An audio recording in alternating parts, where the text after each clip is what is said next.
সামনের দিকে 3টে স্পট লাইট, আর মিডিলে হচ্ছে একটা স্পট লাইট, আর এটা হচ্ছে জয়েন্ট বক্স, বোঝা যাচ্ছে। আর এবার আপনাদেরকে দেখাতে চলেছি যে সিঁড়িতে কিভাবে স্পট লাইট লাগাতে হয়।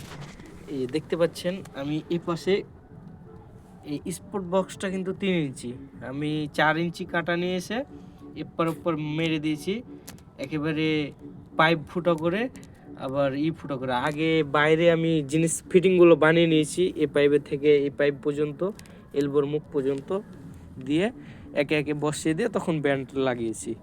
এইভাবে নিয়ে এই যে এটা থেকে এটাতে আসবে, আবার এটা থেকে ব্যান্ড সিস্টেম করে ওটাতে চলে যাবে, ওটা থেকে আবার ওটাতে যাবে, ওটা থেকে আবার সামনে যেয়ে ওটাতে, একে একে যাওয়ার পরে শেষখানে যখন আমাকে মেন লাইন নিতে হবে, এইটার সুইচ বোর্ড কিন্তু থাকবে এই জায়গাতে।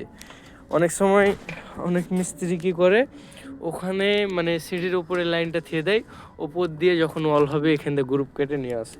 তাতে কি হয়, মালিকের অনেকটা তারের ব্যয়বহুল খরচ হয়। আমার তো এখান থেকে কতটুক 3 ফিট জায়গা, আমি শর্টকাটে 3 ফিট আর 5 ফিট এই যে এই জায়গাতে রেখে দিয়েছি, ভবিষ্যতে যখন হবে ব্যাস।